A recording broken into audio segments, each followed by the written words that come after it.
我60岁这一年，收到了一封来自海外的神秘信件。信件中以一种近乎残忍的方式告诉我，我的丈夫居然另有一个家，我养了30年的儿子，竟然是他和小三的亲骨肉。要知道，为了这个从小就患病的孩子，我这30年简直受尽了苦难，巨大的打击令我猝死离世。再一睁眼，我重生了，回到了我丈夫带回婴孩的那个晚上。我要报复，我缓慢设局，分化他们，让渣男贱女自相残杀。最终，我丈夫亲手把情妇推下了悬崖，他自己锒铛入狱。可是讽刺的是，他是若珍宝的那个儿子，竟然根本就不是他亲生的。彩云，你快看，我捡了个孩子。林建民解开了军大衣，露出了那个襁褓中的婴孩。我脑子嗡的一声，我居然重生了，重生到了30年前。我叫陆彩云，长相普通，然而家境很好。我是独生女，我的父母都是县机关里的小领导，我本人也是公务员。25岁那年，我挑挑拣拣嫁给了穷小子林建民，只因他有一副好皮囊。婚后好几年，我却一直没能怀孕。我们做了各种检查，看起来都很正常，就是怀不上。30年前的小县城里，一直不生孩子是会被人指指点点的。我和我的父母都万分焦虑，我丈夫林建民却表现得颇为豁达，一直解劝我们说，大不了领养一个孩子，让我们不要总为这事儿上火。林建民的体贴令我父母很感动，二老动用所有资源帮林建民调换了更好的工作。平日里，我们小两口的饮食起居，我父母也都照顾得无微不至。几年来，林建民的日子过得极为滋润。直到这一晚，他抱回了一个婴儿。彩云，我下班的时候路过公园，发现了个大纸箱子，直动弹。我还以为里面是狗崽子呢，没想到竟然是个小婴儿。林建民压抑着兴奋，把那襁褓中的婴孩小心翼翼抱到了我的面前。彩云，平时我下班都是直接回家的，就今天一时兴起，换了一条路，就碰上这孩子了。你说这是不是老天爷赐给咱的孩子？一如前世一样，连他说话时的神情都一模一样。前世，我看着他兴奋得发红的脸孔，心里禁不住想，原来他竟这么喜欢孩子。既然如此，这个孩子我一定会收养的。我当时就下定了决心。我却不知道，这就是我噩梦的开始。这孩子在10个月大的时候，我发现他走路不稳，总是摔跟头。后来抱去医院检查，发现他居然患有先天性眼病，非常难治，治疗费用就是个无底洞。可是养了这么久了，我对这孩子早已经有了深厚的感情。此刻要说放弃治疗，我是说什么也舍不得的。而且林建民因为孩子的病太痛苦了，一个大男人整天愁得抹眼泪。于是我毅然辞掉了机关里的工作。我父母出钱又出力，陪着我天南海北的奔波，为孩子治病，足足治了10几年。我和我父母几乎是耗尽了家财，终于把孩子治得能生活自理了。林建民又说，孩子本身就有病，怕他将来竞争不过其他人，极力劝说我们要送孩子出国读书。我父母又卖了房子，交了高昂的学费，把孩子送到了国外学习，一直到孩子留学归来，找了工作，结了婚。我和我父母已经一贫如洗，我父母耄耋之年还得租房子过活，我也是满头白发，30年的风霜如刀子一般刻在了我的身上。我看起来比同龄人苍老太多。回想我们的30年，似乎只做了一件事儿，就是围着这个病孩子打转。本想着孩子终于成家立业了，我这么多年的辛苦总算没有白费。可我却万万没想到，一个偶然的机会，我得知林建民竟然还有一个家。我耗尽心血养了30年的儿子，是林建民和小三亲生的，就连儿子自己也早在他10几岁的时候就知晓了这一切。他们一家3口秘密联络，蒙在鼓里的只有我和我的父母。巨大的打击之下，我倒地不起，死不瞑目。我屈呀！我的冤魂久久不散。我看到，在我死后不久，我的父母就悲痛过度，双双离世了。我看到林建民和儿子一起接回了儿子的生母，他们一家人欢欢喜喜地住在我的家里。我听到他们称呼我为那个丑八怪，就连林建民的父母也和他们一道嘲讽我，说那个丑八怪一家真是蠢死，生生为他们老林家劳碌一辈子。原来他们这一家人竟都是猪狗不如的畜生。再一睁眼，我重生到了林建民抱回婴孩的这个夜晚，重活一次。我的双眼一片赤红，巴不得立刻手刃了林建民这个王八蛋。可是我硬生生忍下了，就这么一刀杀了他，太便宜他了。30年，我和我父母3个人所受的苦难，不是他简简单单一条命能弥补的。彩云，我们收养这个孩子，好不好？林建民万分期待地对我说道。我握紧了拳头，强行按压下了拿刀的冲动，尽量地平复心情。我开口说道：“你想怎么收养，就养在我们家就好了呀。等哪天有时间去把收养手续办一下，你说呢？”林建民小心翼翼说道。“不好！”我直截了当拒绝。“为什么？”林建民明显有些慌，眉头皱了起来。我瞥了他一眼，悠悠说道：“要收养，就正儿八经的收养。等孩子满月那天，办个盛大的满月宴，把咱们亲戚朋友、同事、领导都请到场，让大家看看咱们终于有孩子了，省得整天被人戳脊梁骨说闲话。”林建民听了我这话，悄悄松了一口气，喜笑颜开地说道：“好啊，彩云，还是你想的周到，就按你说的办。当天晚上，那孩子就留在了我家里，一如前世一样。”林建民给他起名叫林思源。林建民解释，希望孩子能心怀感恩，长大以后要饮水思源。上一世我还觉得这名字起得真好，可是直到生命的最后，我才知道了林思源的真实含义。我真傻，如今我要好好布局，让林建民一家把上一辈子欠我的通通还给我。1个月后，我们在县城最大的酒店里为林思源举行了盛大的满月宴。我们2家的亲朋好友、同事、领导、街坊邻居，凡是沾亲带故的，我都给下了请帖。众人都以为我们2口子这么多年没孩子，终于有了个孩子，这是大喜事，所以要大办一场。殊不知，我只是希望我的观众能尽可能的多而已。这场满月宴足足开了30桌，我们县城一共才多大点个地方啊！这一下子可真是盛况空前。林建民亲自抱着孩子出场，我面容沉静，跟在他爷俩身后。我瞥向了林建民老家那桌人，果然，我看到了预期中的那个面孔，不动声色。我讲了开场白：“各位亲朋好友，我儿子的大名叫林思源，是我先生起的，希望我儿子能牢记父母的养育之恩，饮水思源。”我笑着说道：“好！”众人纷纷鼓掌。我待掌声停歇，便继续说道：“小名呢，是我给起的，叫欣欣。哪个 Daxian 啊？”现场自然有人发问。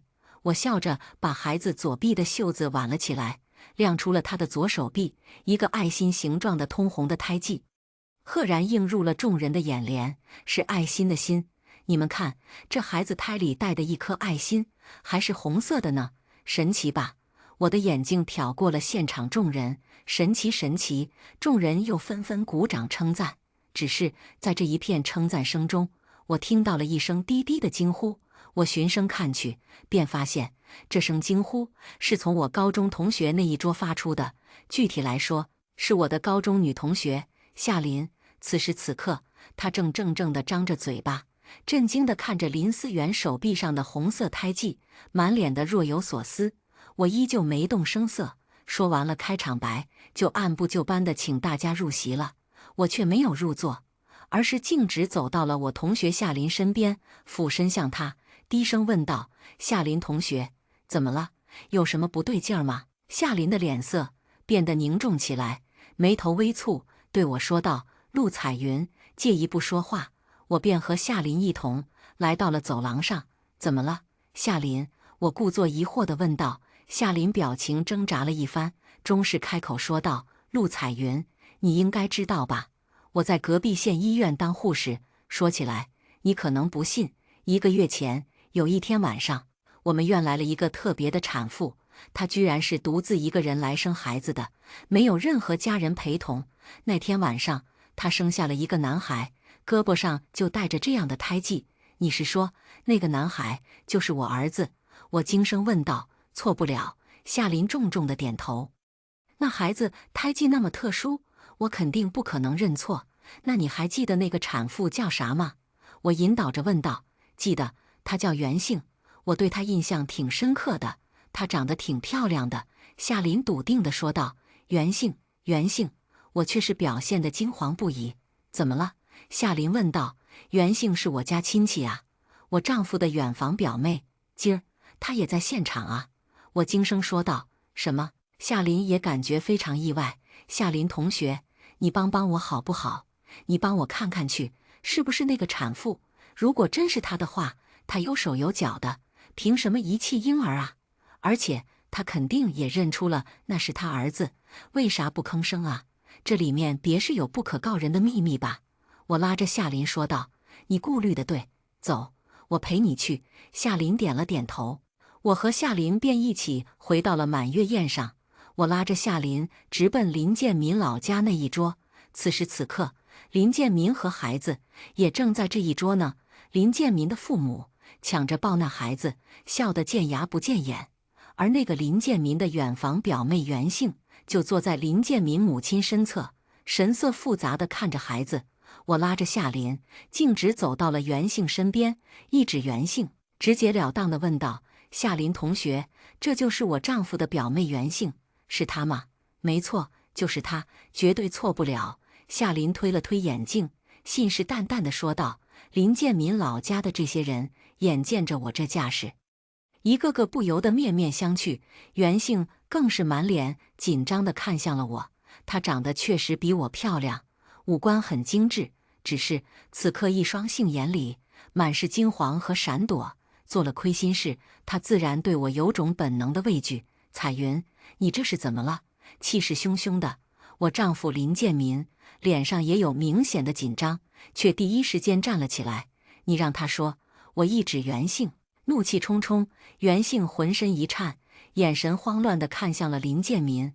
林建民却是向他暗中使了个眼色，示意他稍安勿躁。彩云，你让他说什么呀？你到底怎么了？是不是太累了？我带你去休息休息吧。林建民扶着我的肩膀，想把我弄走，我却一巴掌打开了他的手，冲着袁杏说道：“袁杏，上个月3号晚上，你在哪儿，在干什么？”此言一出，袁杏和林建民脸色巨变，二人脸上双双见汗了，一股呼之欲出的慌乱在他二人身上涌动。我却不等他们开口，便继续说道：“袁杏，我们捡的这个儿子是你遗弃的吧？”我的声音不小，全场300多人瞬间安静了下来，全都看向了我们这桌。彩云，你胡说什么呢？林建民低声呵斥我。走走走，有什么事你跟我出去说。我出去说什么？我再度甩开了林建民的手，继续冲袁杏说道：“袁杏，你回答我，好好的孩子，你为什么要遗弃了？你知不知道，遗弃婴儿是犯法的？”我没有。袁杏脸色惨白，满脸的冷汗，滴答而下。你还不承认？我把夏林拉了过来。你还认得他吗？他就是当晚给你接生的一个护士。你以为你跑到隔壁县生孩子，就没人认识你了？你信不信，他立马就能回医院把你的住院记录拿过来？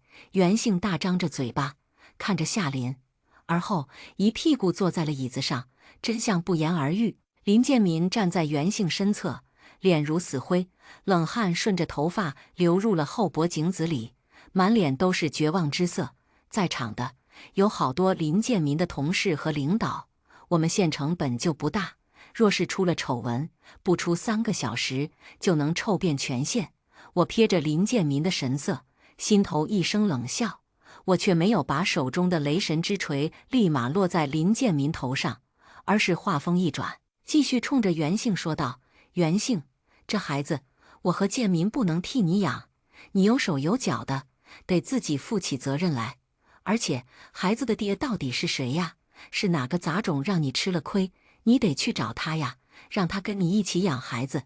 但是，你不能把这么好的孩子说扔就扔了。”我这话一说完，袁姓浑身一震，林建民更是瞪大了眼睛。他第一时间意识到，我的雷神之锤竟只是针对袁姓的。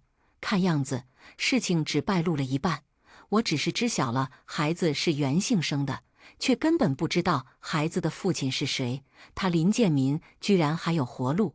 眼珠一转，林建民迅速做了决定，立刻对袁姓说道：“表妹，你看这事儿闹了半天，我们两口子捡的孩子，竟然是你的亲生骨肉，你哪能遗弃孩子呢？这是犯法的。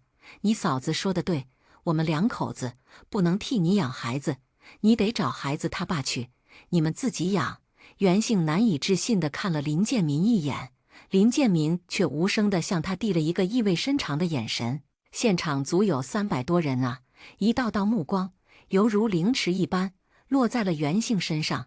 未婚先育，还遗弃孩子，这女的怎么这么不要脸？她还没事人一样，跑到孩子的满月宴上吃席，她到底有什么居心呢？现场的低语声仿佛一道道尖锥一般扎向了袁姓。袁姓就算脸皮再厚，此刻也满脸通红，巴不得找个地缝钻进去。我来单独问问他，到底是怎么回事。林建民把袁姓带出了现场。我不知道林建民和袁姓说了什么，我估计无外乎就是他们不能就此放弃我家这个血包，还要继续吸血的。反正最终袁姓没有供出林建民，他抱着孩子回乡下去了。事情闹到这一步，这场满月宴自然是不欢而散了。这件事儿简直轰动全县，在之后的很长时间里，都成了人们茶余饭后的谈资。袁姓名声彻底坏了。而林建民则暂时毫发无伤，继续锦衣玉食。我不信袁姓心里会毫无波澜，屈辱和仇恨的种子一旦种下，总有一天会生根发芽。而那个白眼狼林思源，终于彻底滚出了我的家。林思源并非饮水思源啊，而是林思源。林建民在这儿暗戳戳的玩浪漫呢。可惜我前世眼瞎心也瞎，压根没看出这猫腻。一直到我60岁那一年，我接到了一封来自海外的信，信是我同学夏琳的女儿写给我的。她向我讲述了一个秘密。那封信内容如下：陆彩云阿姨您好，我是夏琳的女儿。您收到这封信的时候，我母亲已经去往天堂了。她弥留之际，迟迟不肯闭眼。她向我讲述了一个深埋于心底30年的秘密。这个秘密令他忐忑难安了30年。30年前，有一个夜晚，他参与接生了一个婴孩。那孩子是个男孩，一出生，左手臂上就有一个红色的心形胎记。当时他只知道那孩子的母亲叫袁姓，并不知道孩子的父亲是谁。直到几个月后，那个袁姓又跑到医院流产。这一次，我母亲见到了陪她前来的男人。那个男人尽管刻意捂得非常严密，我母亲还是认出了，他竟是您的丈夫林建民。从他们的言谈中，我母亲听到了林建民正是那个胎记孩子的父亲。我母亲当时震惊极了，想第一时间告诉您，可是当时我母亲全家正在办理出国手续，她的家人极力劝阻她，多一事不如少一事，让他不要随便泄露患者信息，还说疏不见亲，让他不要轻易干涉他人家事。很快，我母亲全家就都离开了祖国。30年来，他不敢去打听您过得怎么样。这个秘密如同一座山一般压在他心头，令他临终之际灵魂也得不到安生。身为女儿，我希望为我的母亲做点什么。也许我这么做不对，但是我觉得您有权利得知这一切。正是夏琳女儿的这封信，揭开了我前世那不幸的真相。也正是看过了这封信后，我猝死了，从而重生，回到了30年前。我不怪夏琳的隐瞒，冤有头债有主，我该恨的、该报复的是林建民全家。袁姓是林建民的远房表妹，经常住在林建民父母家。他俩之间的苟且，林建民父母一清二楚。在他们心里，袁姓才是他们真正的儿媳妇，而他们又舍不得我家优越的条件，想一家人如肤骨之躯一样，依附在我和我父母身上吸血。他们这一家子无耻至极，都死有余辜。而我为什么不当即揭露林建民是孩子的生父呢？呵呵，那样岂不是太便宜他们了？我要钝刀子割肉，我要眼睁睁看着那个病孩子把他们一家拖进深渊。我要林建民每天都像丧家之犬一样，惶惶不可终日。我要他们自相残杀。建民，你说袁姓的那个野男人能是谁呢？我像拉家常一样，在林建民面前提起了这个话题。林建民的表情禁不住就是一僵，却故作淡定道：“管他是谁呢？反正跟咱没啥关系。那男的也太不是东西了，把人姑娘肚子搞大了，却连个面儿也不露，真是个狗杂种！”我故意骂道。林建民脸色变得极不自然：“哎，你跟袁姓家那么熟悉，你不去帮着调查调查，到底那男的是谁？把他找出来，起码让他认了孩子啊！要不然，好好的孩子成了也重了。我貌似无心，却字字追心。哎呀，你有完没完啊？人家的私事，咱们瞎掺和什么呀？”林建民故意呵斥我：“你看你说的，那不是亲戚吗？等我有空了，我去帮着打听打听去。”我故意这么说，你可别闲的了，睡觉睡觉。林建民烦躁地把自己埋进了被子里。我冷眼看着他，心头一声冷嗤。其后的日子里，这个话题我时不时的就提起来。我眼见着林建民越来越焦躁不安，呵，这就受不了了。你们的苦难才是刚刚开始而已呀！果然，10个月之后，我在林建民脸上看到了更深重的焦虑。怎么了？出啥事了？我故意关切地问他。听说袁姓的那个孩子查出毛病了。林建民嘴角都是燎泡，却故意平淡地说：“啥毛病啊？听说是先天性眼病，不大好治。医生说，如果不及时治疗，要失明的。”林建民忧心忡忡地说道：“我就知道，这个命运的定时炸弹终于引爆了。”我却故意惋惜地说：“那孩子本来就没有爹，眼睛要是再瞎了，这辈子不就完了吗？真是可怜啊！”我这几句话一说完，林建民的嘴角忍不住就抽动了几下，他却耐着性子问我：“彩云，你爸妈认识的人多，你能不能问问你爸妈，他们有没有门路能治这个病啊？毕竟袁姓一个人带孩子，怪可怜的。”我不等林建民说完，就打断了他的话：“帮不了，我们家根本就没有医院方面的关系，这个不用问我爸妈。”我就知道林建民眼里的期望渐渐熄灭了。别琢磨这些了，个人有个命，咱没那能力，帮不了人家。我妈炖了肘子，走吧，咱去我妈家吃饭去。我拉着林建民就去了我妈家。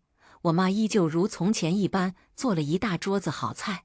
我爸拿出来一瓶好酒，招待女婿。结婚几年，林建民在我们家一直就是这待遇，过得无比滋润。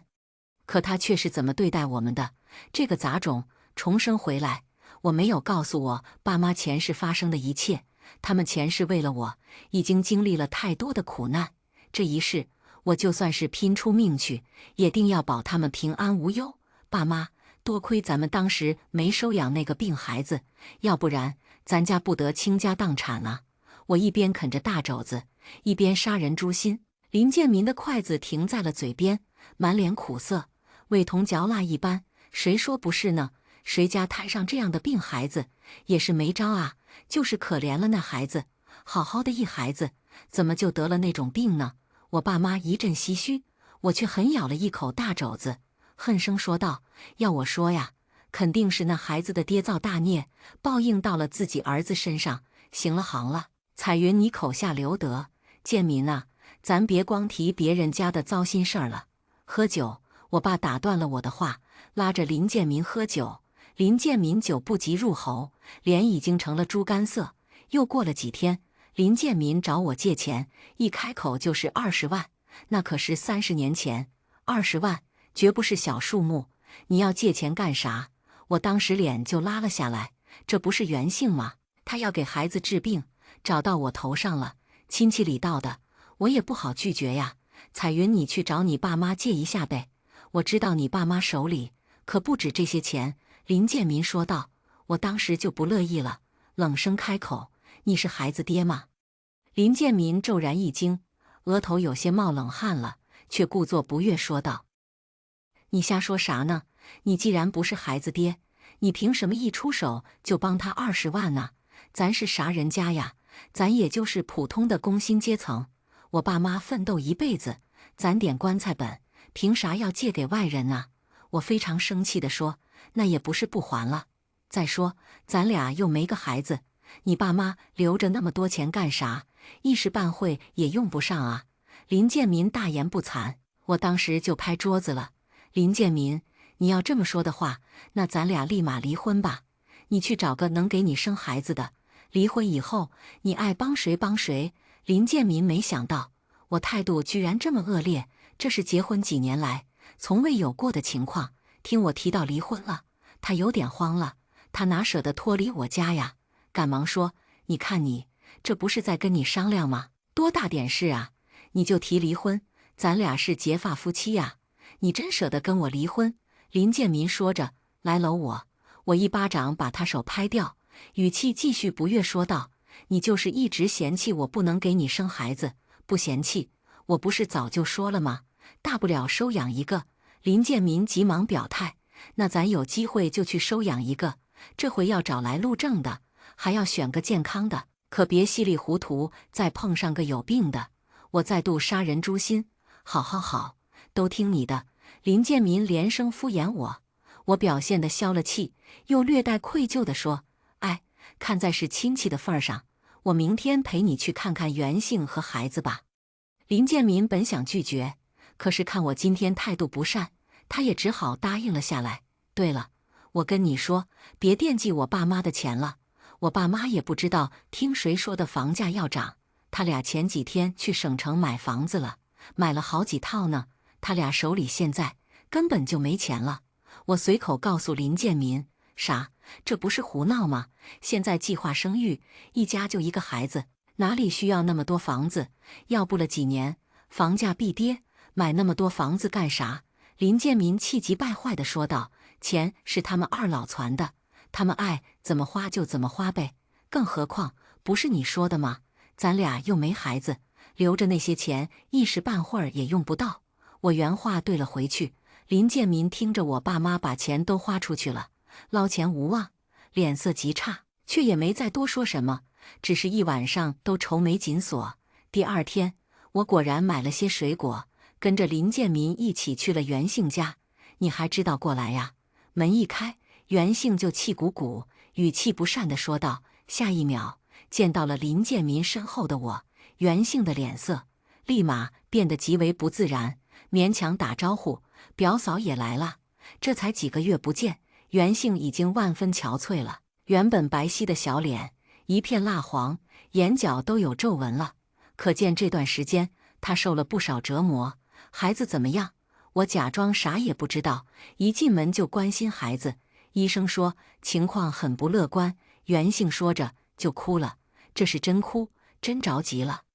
那就赶紧治啊！我急忙说道。哪有钱啊？医生说想治好，起码得200万。袁姓挂着眼泪看向了林建民，林建民却避开了袁姓的目光，一言不发。我拉着袁姓的手，语重心长地说：妹子，嫂子说话直，你别嫌乎。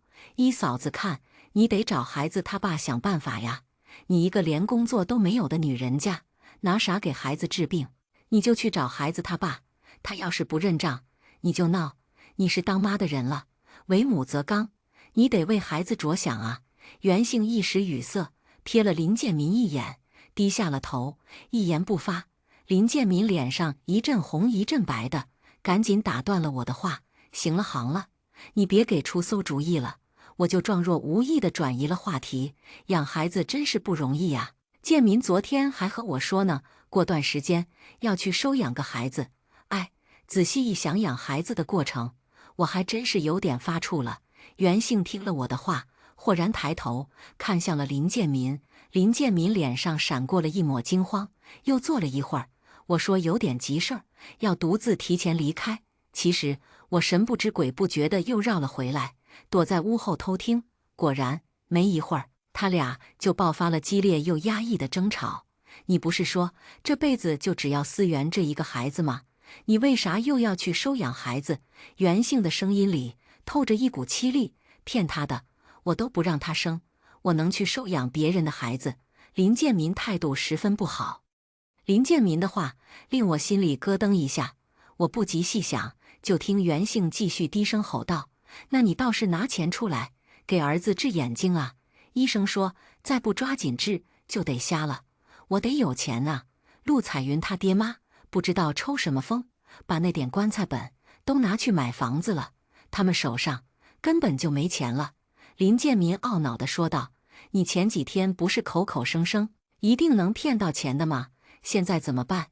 一到关键时刻你就掉链子！”袁姓焦急地骂道：“你催我有什么用？200万呢，那是小数目吗？我不得慢慢想办法，你别无理取闹好不好？”林建民怒斥袁姓：“我无理取闹？”袁姓当时就怒了：“林建民，你个王八蛋！我13岁就被你睡了，到了该娶我的时候，你不娶，你转头去娶那个丑八怪。你说让我生个孩子，你抱去丑八怪家养，结果怎么样？孩子扔回了我手上，我成了过街老鼠，走到哪儿都被人吐口水，我连门都不敢出。你呢？你照样每天吃香的喝辣的，到现在，你说我无理取闹，你特么就是个陈世美！”袁姓果然怨气冲天，林建民的语气也十分不善：“你提这些干啥？当初要娶陆彩云，咱全家举手表决，你不也同意了吗？这么多年，要不是娶了那陆彩云，咱哪来的这好日子？他家帮我找了好工作不说，买房我没出过1分钱，吃喝拉撒我没出过1分钱，我挣的钱都给了你和我父母。要不是你生了这么个病孩子，我的日子别提有多滋润。”袁姓听了这话就崩溃了，哭嚎着说：“林建民，你现在后悔了是不是？你想扔了我们娘俩，去跟那丑八怪好好过日子了，是不是？接下来你是不是也不用偷偷给他吃避孕药了？你们俩要生孩子了，对不对？”袁姓的话如同晴天霹雳一般落在我耳中，我终于明白了，这么多年我为什么一直不能怀孕。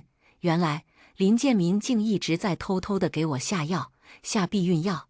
原来从决定娶我的那一天起，他们全家就已经做了周密的计划。滔天的恨意如潮水一般席卷了我的全身，我巴不得立刻冲进去砍死屋里的那2人。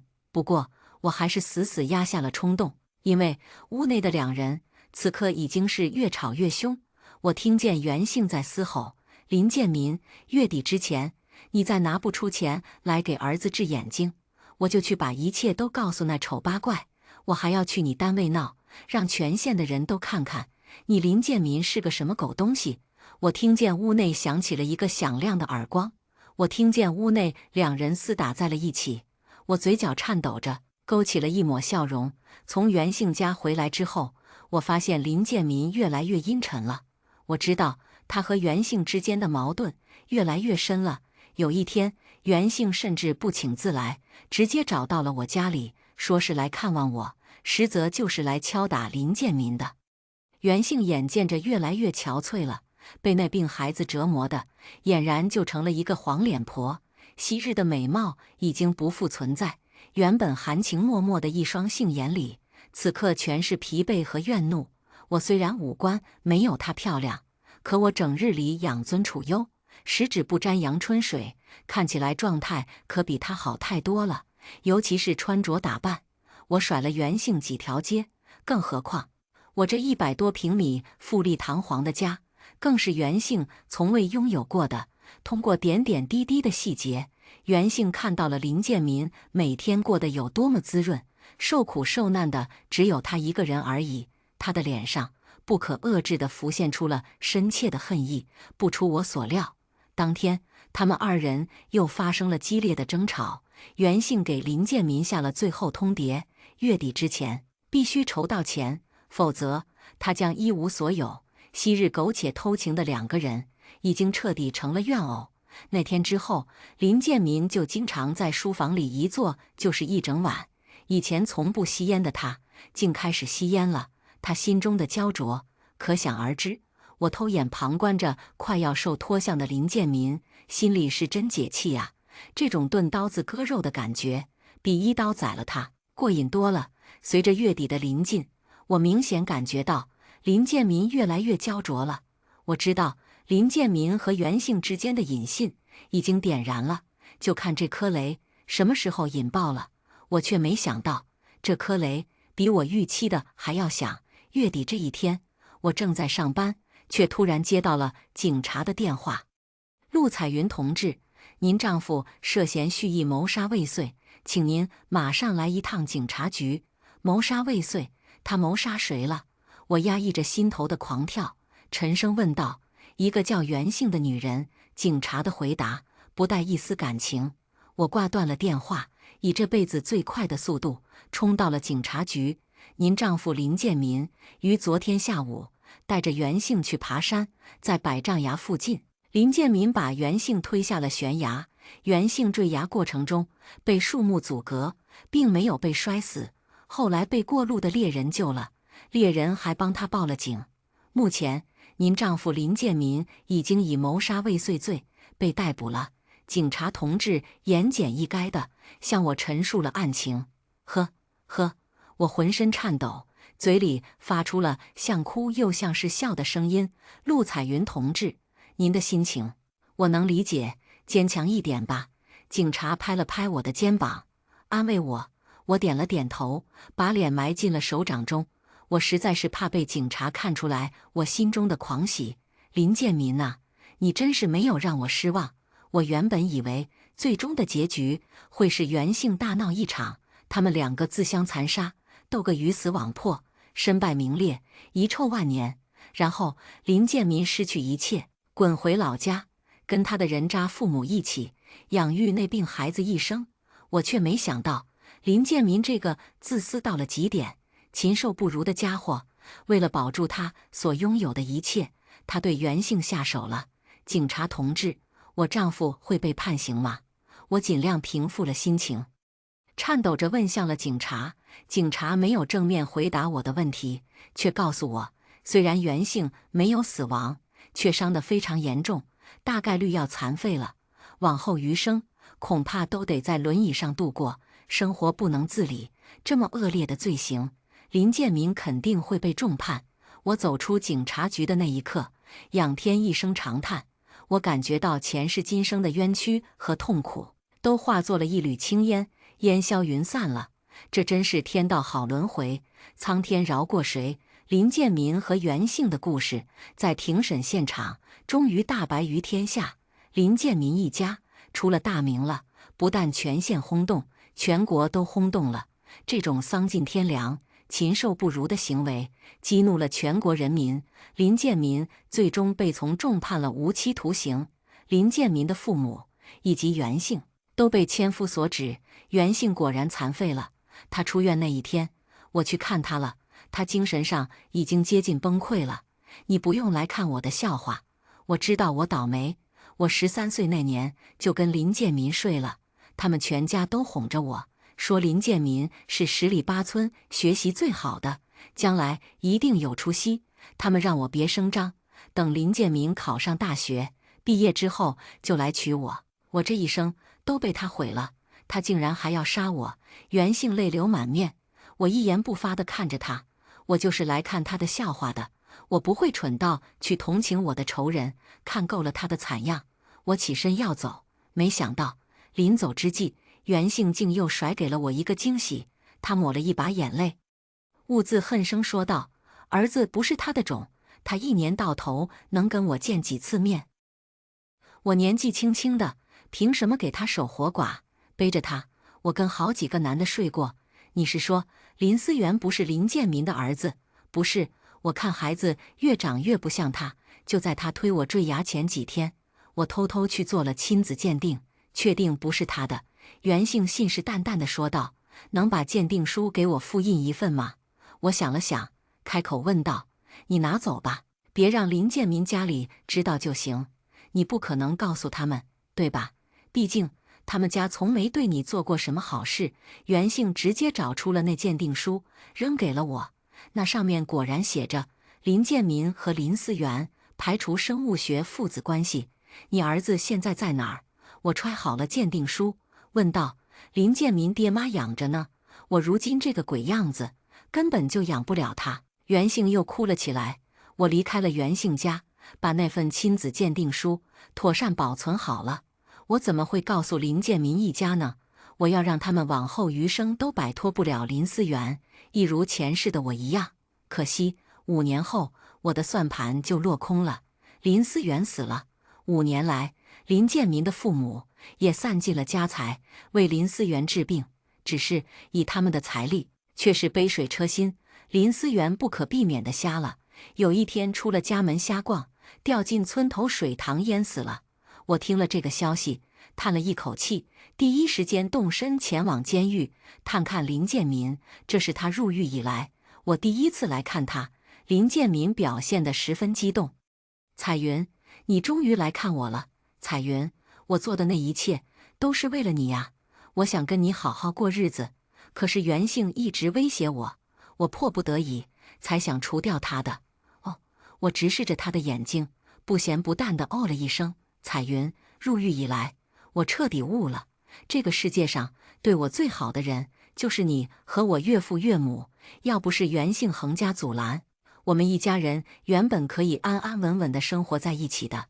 彩云，岳父岳母门路广，你可不可以让他们二老为我走动走动，帮我改判一下，别让我一辈子都待在监狱里呀？彩云，我求求你了，看在你真真切切爱过我的份上，帮帮我吧。等我出去了，我全心全意地跟你过日子。”林建民哭了起来：“林建民，监狱里就算没有镜子，总有尿吧？你为啥不照照你自己？”我的声音毫无波澜，林建民的哭声戛然而止。“林建民，没人告诉你吗？你入狱第2年，我就再婚了。我老公家境也不好，但是个人品正派的人。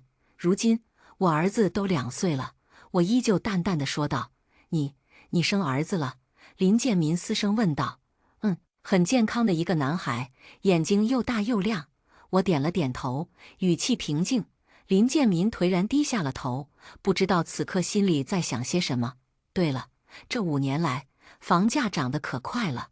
我父母在省城买的那几套房子，价格都翻了。我们又买了一套别墅，还雇了保姆，家里装修的可好了。